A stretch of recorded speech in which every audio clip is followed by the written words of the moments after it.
menyanyikan lagu Indonesia Raya dan Mars EPK yang akan dipimpin oleh Ibu Ani Hedi.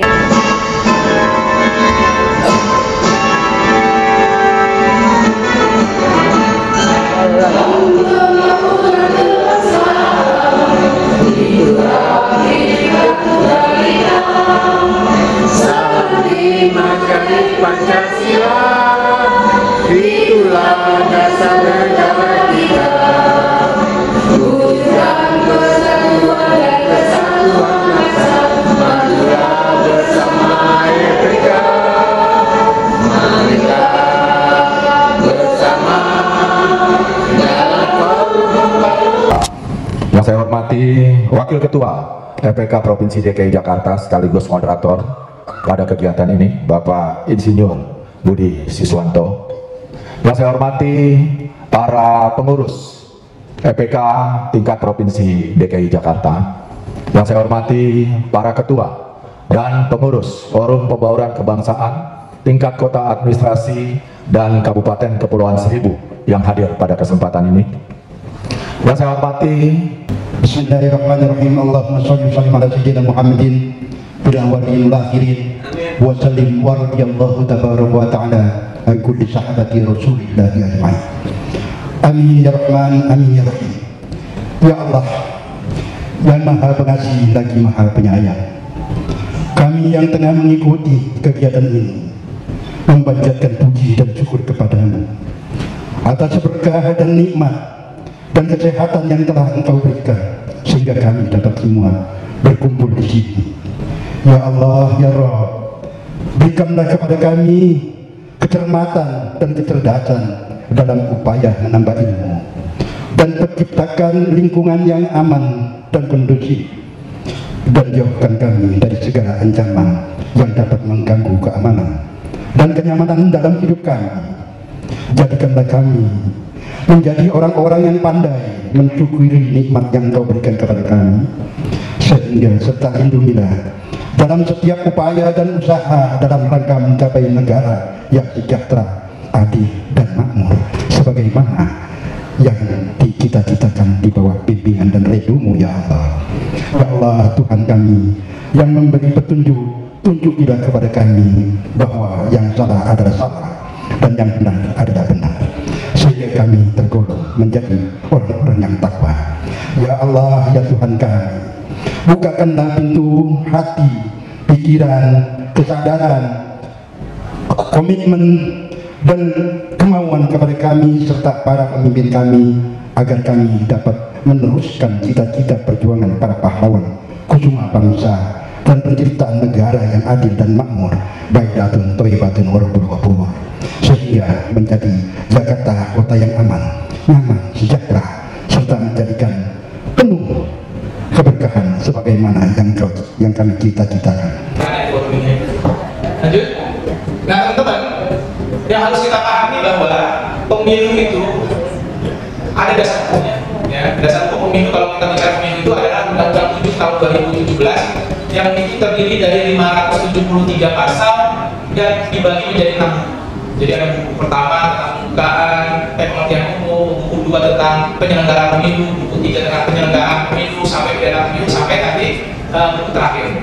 Nah, di Undang-Undang 7 ini sebenarnya apa yang kita lakukan di 2024 hampir sama persis dengan yang dilakukan di 2019 yang lalu, karena tidak ada perubahan mengenai mekanisme pemilunya. Jadi yang pernah mengikuti pemilu 2019 itu paham mengenai teknis pelaksanaan pemilu pada 2024. Nah, uniknya di Jakarta ini, karena pemilu 2024 ini adalah pemilu serentak, tentu saja di Jakarta punya undang-undang khusus, yaitu Undang-Undang 7 tahun 2017 yang mengatur pemerintahan Provinsi DKI, kekhususan pemerintahan Provinsi DKI Jakarta, di mana di Undang-Undang 7 itu Gubernur DKI Jakarta harus dipilih lebih dari 50% yang keterpilihannya. Jadi memungkinkan di DKI Jakarta ada putaran kedua. Jadi kalau bicara pemilu Jakarta ini bisa jadi sampai 2025, karena pilkadanya nanti adalah 27 November tahun 2024. Jadi November, kalau ada putaran kedua, otomatis putaran keduanya bisa jadi pada awal-awal 2025. Lanjut. Nah, sebelum kita masuk kepada tahapan pemilu, tentu saja berbicara pemilu ada apa ya? Ada pakem-pakem yang harus kita pahami. tidak semua negara yang melaksanakan pemilu adalah negara yang demokratis. Ya. Bisa saja ada negara otoriter yang negara kita pemilu. Karena syarat pemilu itu salah satu indikator negara demokratis itu salah satu pemilu. Nah, kalau untuk Indonesia, pimpinan kami di KPRI sudah ada menyatakan bahwa pemilu itu harus transparan, tahapannya harus terlihat, tahapannya harus bisa diprediksi, terus hasilnya tidak ada yang bisa diprediksi. Jadi kalau bahasa Jawa itu predictable procedure, unpredictable result. Jadi semuanya bisa terlihat transparan, tapi hasilnya nanti tidak ada orang bisa memperkirakan. Nah, itu adalah salah satu indikator pemilu yang demokratis. Karena bisa jadi pemilu itu hasil tahun ada yang lagi ya, kan? Nah, itu bisa jadi bukan bagian dari salah satu indikator bahwa pemilu itu ternyata sebagai pemilu yang demokratis. Nah, Bapak Ibu sekalian, berbicara tentang pemilu 2024, kami pemilu yang baru. Karena dulu itu ada pemilu, ada pilkada. Kalau sekarang, pemilu dan pilkada dilaksanakan di tahun yang sama, 2024. Pemilunya tanggal berapa? Kita tahu? 14 Februari 2024. Kalau kata kami di Jawa sekarang, hari Valentine, hari kasih sayang katanya. Tapi sudah dipastikan nanti 14 Februari 2024, selain hari tadi kasih sayang tadi, itu hari kasih suara. Ya. Jadi pastikan 14 Februari ngasih suara untuk nyoblos ya kan, Presiden, DPD, DPR RI, dan DPRD. Nah, bedanya di Jakarta dengan provinsi yang lain, provinsi lain mungkin bisa jadi 5 surat suara. Kalau di DKI Jakarta hanya 4 surat suara, dan itu dilaksanakan pada 14 Februari.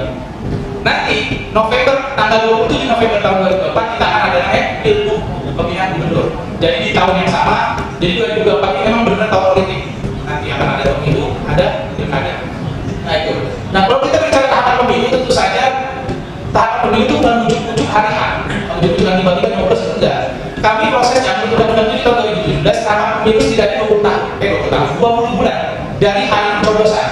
Jadi kami sudah mulai tahapan pemilu itu pada tanggal 14 Februari tahun 2022. Jadi dimulai dengan tahapan pendaftaran peserta pemilu. Peserta pemilu yang baru diakui oleh undang-undang sekarang itu hanya partai politik. Ya. Jadi kalau ada DPD terus atau misalnya perseorangan atau pasangan calon presiden dan wakil presiden itu belum ada. Karena yang ditetapkan oleh KPU itu adalah partai politik. Partai politik ada 18 partai politik. Nanti yang terpilih nomornya sudah ada nomor 1 sampai dengan nomor terakhir. Setelah pendaftaran partai politik, kita masuk pada pendaftaran calon sementara atau DCS.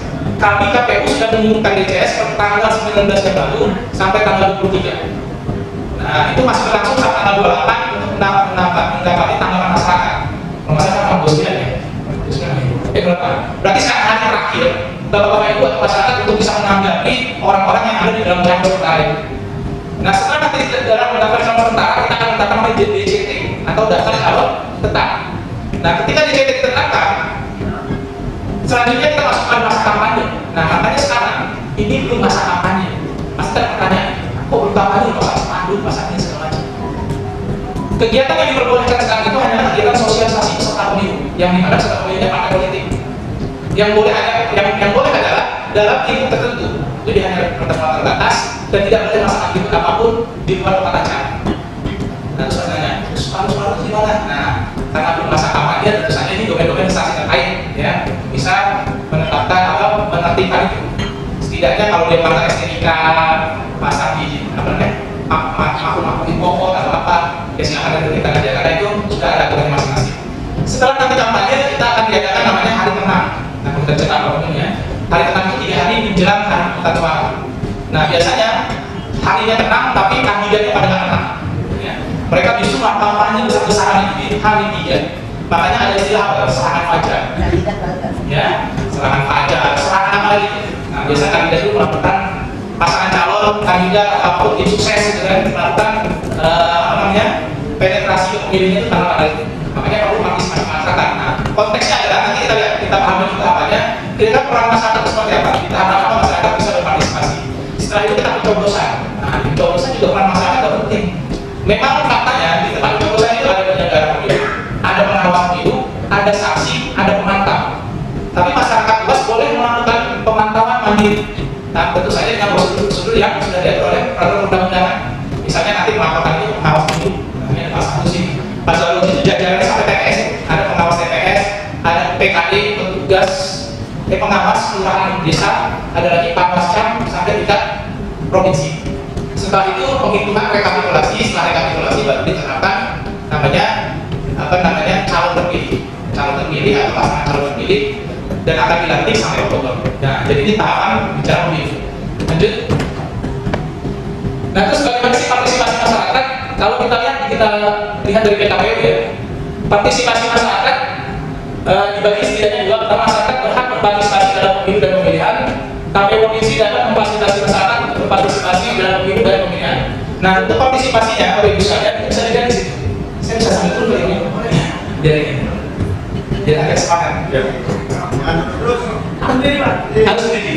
Nah, di pasal 5 peraturan PKPU nomor 19, semuanya boleh berpartisipasi, baik itu perorangan ataupun kelompok. Jadi kayak misalnya dalam pemantau pemilu atau apapun, itu boleh berpartisipasi karena dilindungi oleh undang-undang. Terus kelompok sebagai masalah lainnya bisa mengikuti organisasi masyarakat sipil, keagamaan, profesi, adat, lembaga pendidikan, lembaga usaha dan media cetak elektronik. Karena kita pasti tanya partisipasi masyarakat apa aja, gitu kan? Lanjut. Nah, ini dia kira-kira tujuan yang mengatakan bahwa Bapak Ibu sekalian yang tujuan berpartisipasi adalah pertama harus menyebarluaskan informasi. Kedua, meningkatkan pengetahuan pemahaman dan kesadaran masyarakat tentang hak dan kewajiban. Ketiga, meningkatkan partisipasi sendiri dalam pemilu dan pemilihan. Nah, ini tujuan dari partisipasi. Prinsip partisipasi adalah, nah kalau kita bicara partisipasi bedakan dengan aktivitas politik yang dilakukan oleh peserta pemilu. Makanya konsep-konsep partisipasi pertama tidak melakukan keberpihakan yang menguntungkan atau merugikan peserta pemilu. Jadi teman-teman yang partisipasi tidak boleh berpihak atau melihatkan menguntungkan peserta pemilu yang lain.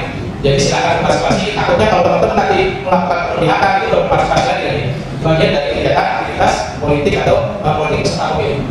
Tidak mengganggu proses penyelenggaraan tahapan, bertujuan meningkatkan partisipasi politik masyarakat, terus yang mendukung kondisi yang kondusif atau suasana yang kondusif, terus yang paling penting adalah memberikan kemudahan bagi kelompok rentan dan penyandang disabilitas. Ini juga penting karena salah satu dari pemilu adalah aksesibilitas. Karena aksesibilitas itu semuanya bisa melaksanakan mengikuti proses dari tahapan awal sampai tahapan akhir. Lanjut.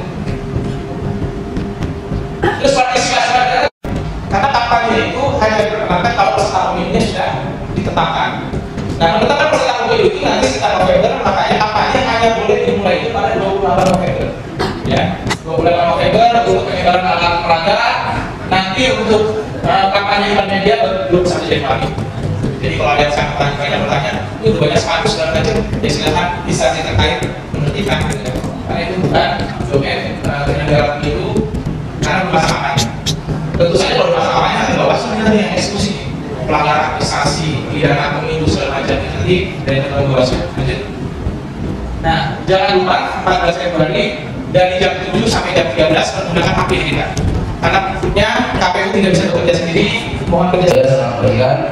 Dan sama-sama kita hormati Bapak Kepala Badan Resapol Provinsi Jakarta, Bapak Dekatan Staf PMSI, kemudian Bapak Kabin Bina Dewas Bank, Bapak Bupati MF, kemudian pada pejabat yang lainnya ada Pak Beko dan lain-lain. Yang saya hormati juga Bapak narasumber dari Ketua KPU Provinsi DKI Jakarta, Bapak Moderator, Bapak Insinyur Budi Siswanto, Ketua dan Anggota Forum Pembangunan Kebangsaan dari Provinsi Jakarta dan Kabupaten Kota DKI Jakarta. Kemudian ada dari undangan dari kampus ya, beberapa yang diundang dari UNJ, Gelar, dari Untar, Unas, Al-Azhar, dari Gudul, Unas, Gudul, dan juga dari beberapa ada kita dari SMA di Jakarta. Mohon izin Pak Moderator, saya juga kalau dulu ada ini dari pihak baik Bapak Ibu yang saya hormati, alhamdulillah wassalatu wassalamu ala Muhammad Bapak Ibu yang saya hormati, jadi untuk hari ini mohon izin saya diskusi dengan Bapak Ibu ya, akan menyampaikan beberapa hal tema yang diberikan kepada saya terkait dengan konflik sosial dalam pelaksanaan pemilu, pencegahan diperiksa oleh DKPP. Kita disidang oleh DKPP. Jadi Bawaslu dan KPU juga diawasi masyarakat, dilaporkan ke DKPP, disidangkan kita sesuai dugaan kesalahannya. Kode etik yang dilanggar apa? Kode perilaku yang dilanggar apa? Nah, nanti kita bisa, oh nggak salah, berarti dia kembalikan nama baiknya. Kalau bersalah, diberikan peringatan sampai dengan diberhentikan dengan tidak hormat dari penyelenggara. Yang kemudian ada peraturan MK, peraturan Mahkamah Agung, peraturan lainnya yang itu kita perhatikan tentang KUHP, tindak pidana pemilu. Kemudian ada Undang-Undang Nomor 5 Tahun 2014 kalau ada netralitas ASN dan sebagainya. Lanjut Mas. Nah, tadi konflik dalam pemilu memang keniscayaan dan itu memang ya konflik yang legal. Ada aturannya, ada yang menjaga aturan tersebut, gitu ya. Ada yang melaksanakan aturan tersebut, KPU ya sebagai Komisi Pemilihan Umum yang secara teknis menyelenggarakan teknis pelaksanaan pemilu ya dari tahapan pemutahiran data pemilih sampai nanti tahapan penetapan calon pemenang. Kemudian ada Bawaslu, Badan Pengawas Pemilu yang tugasnya melakukan pengawasan seluruh tahapan, melakukan pencegahan dan melakukan penindakan. Kemudian ada DKPP, Dewan Kehormatan Penyelenggara Pemilu. Lanjut. Nah, Bapak Ibu sekalian saya hormati, pemilu sebagai pelaksanaan kedaulatan rakyat untuk memilih presiden, wakil presiden, DPR dan DPD. Jadi merupakan ya pemilu 2024 itu memiliki kompleksitas tinggi. Karena apa? Kita untuk tahun ini menyatukan antara pemilu dan pilkada. Tadi disebutkan sama Pak Wahyu, pemilu berjalan sampai 14 Februari hari H, gitu ya. Lanjut kalau ada putaran 2 presiden wakil presiden misalkan Pak, itu nambah lagi Pak, 3 bulan setelah Februari itu pelaksanaan putaran 2. Sementara nanti pilkadanya November. Kalau kita tarik ke belakang, itu 1 Januari sudah mulai tahapan pilkada. Jadi dari Januari 2024 itu 2 tahapan berjalan, tahapan pemilu berjalan, tahapan pilkada berjalan. Dengan misalkan kalau di provinsi ya yang ngawasin kita semua dua-duanya. Kalau di kota ya yang ngawasin tadi Bawaslu yang mengerjakan KPU. Nah ini karena beririsan, gitu ya. Kita harus bisa bagaimana mengatur waktu melaksanakan tahapan pemilu seperti apa, tahapan pilkadanya seperti apa. Nah ini kita harus bisa-bisa kita berbagi waktu. Kemudian tentu juga jumlah partai politik yang sekarang bertambah ya dari tahun kemarin. Kalau kemarin hanya 16, sekarang 18. Kemudian pemilu dengan 4 kotak suara. Tentu Bapak Ibu mahasiswa kalau nyoblos 1 gampang, nyoblos 2 masih mudah, nyoblos 3 suara masih mudah, masih bisa mungkin. Kalau sudah 4 kali nyoblos, 5 kali dalam satu waktu, mudah-mudahan nggak bingung, gitu ya. Nyoblos presiden, ini kita mau pilih mana? Nyoblos DPD ada 25, satu yang dijoblos. Nyoblos DPRD, DPR dulu, DPR RI itu jumlahnya banyak, kita harus mengenal satu-satu. Tambah mencoblos DPR provinsi, gitu ya. Untung di Jakarta hanya 4, kalau di daerah 5 ya. Ini masih menjadi kebingungan masyarakat juga sehingga kita semua KPU terus bersosialisasi. Kemudian permasalahan DPT. Tadi sudah disampaikan Pak Wahyu ya, daftar pemilih tambahan. Saya menambahkan, mungkin Bapak Ibu yang perhatian kita semua. Di DPT DKI yang 8.225 sekian, itu ada 80.000 pemilih pemula yang belum memiliki KTP.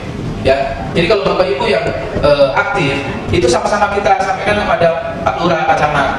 Ini masih ada 80.000 pemilih pemula yang sudah masuk datanya tapi belum punya KTP. Pernah saya tanya kepada teman-teman SMA, mungkin ada SMA di sini, ada SMA, teman SMA. Ya, teman SMA, anak-anak hebat. Oke, sorry. Usianya berapa? Ini ada yang paling muda kelihatannya nih. Yang paling muda. Usianya berapa? 17 tahun. Kapan 17 tahun? Oh, 12 tahun. Sudah punya KTP? Sudah. Ada yang belum punya KTP? Usia berapa? Oh, masih 16. 14 Februari usia berapa? Oh belum juga, Mbak? Oh masih 16, belum punya KTP tahun itu. Yang 17 belum punya KTP kan? Udah punya ya? Udah punya semua? Oke. Alhamdulillah di sini. Ada SMA lain? Jadi kemarin di SMA yang di Kemenang, yang kita isi di Kemenang, itu dia SMA sudah 17-18 pas tanya sudah punya KTP belum? Dia bilang belum. Kenapa? Saat orang tuanya tidak perhatian, anaknya sudah 17 tahun belum punya KTP, atau dari pihak kelurahan tidak monitor berapa warga kita yang sudah 17 tahun. Mestinya setelah dia 17 tahun disiapkan, ya. Melalui Pak RT lah, dibuatkan, disiapkan, itu dikasih. Nah ini menjadi perhatian kita. Jangan sampai anak-anak kalau mau datang ke TPS nggak bawa KTP jadi malas Pak.